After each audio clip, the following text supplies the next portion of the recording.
All right, we're going to do this Incenter. On your paper, you need a large triangle. If it's super tiny, it's going to be more difficult. So I just use most of my paper, and it could be acute, obtuse, a right triangle. It doesn't matter. You just need a triangle, and you need to use a straight edge. So what I need to do to create the Incenter, I need to find the angle bisectors of each side. So I'm going to label this point A, B, and C way down here. And these points will not be lining up. The angles will be lining up. So I'm going to turn this sideways a little bit. And what I do is I take my pen and just make a firm point right there so that hopefully this paper can fold easier. And what I'm going to do is I'm going to line up this line and this line, but not worrying about the actual points like B and C down here. But it just has to line up with point A. So point A has to stay. And then the lines or the sides of the triangle have to line up. So I'm going to hold this. I'm going to hold it over.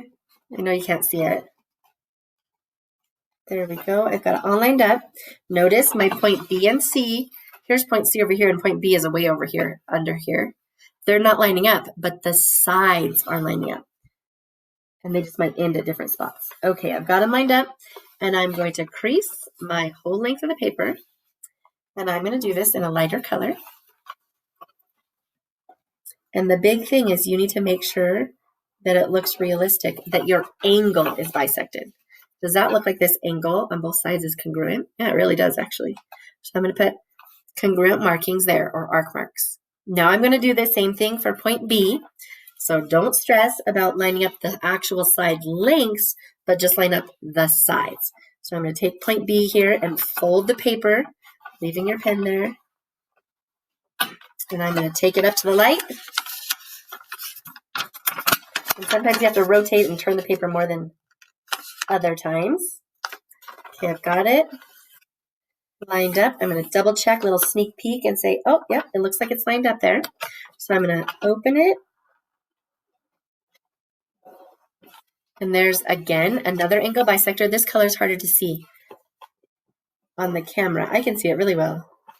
On the camera, it's hard. There it is. So I'm going to put another marking, different markings, so they're not the same as this original on point A.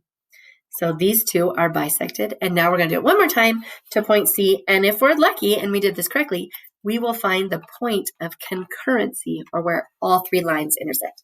So point C, fold it over, line up those segments.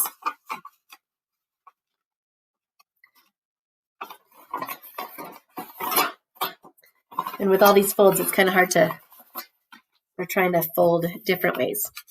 Okay, I'm going to line this up.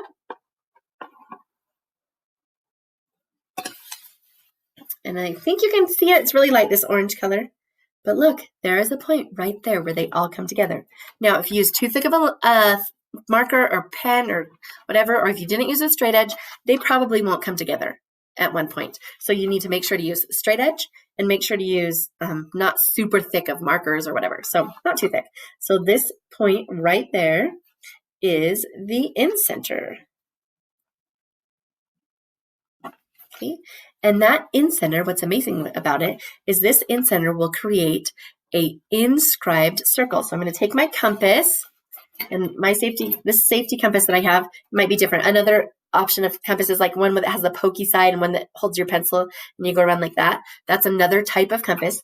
But I'm going to take this, I'm going to line it up with the center, and I'm going to find a circle that hits the sides of the triangle but doesn't go through it. I think this is it. Maybe one more. Let me see. Because it should barely skim the sides of the triangle but not go outside. Okay, now this one might go outside a tiny bit. I'm getting as close as I can. Oh, see, it went out just a hair right there and there. But what happens is this Incenter creates equidistances to each of the sides of the triangle. Okay, so the Incenter, it creates equidistant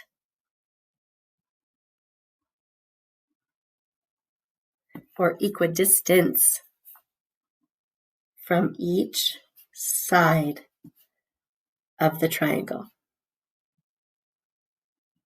Okay, and the circle itself is called an inscribed circle. So it's the one on the inside. Okay, so the incenter you use by using angle bisectors. The incenter is equidistant from each side of the triangle, and it creates an inscribed circle, or the one inside.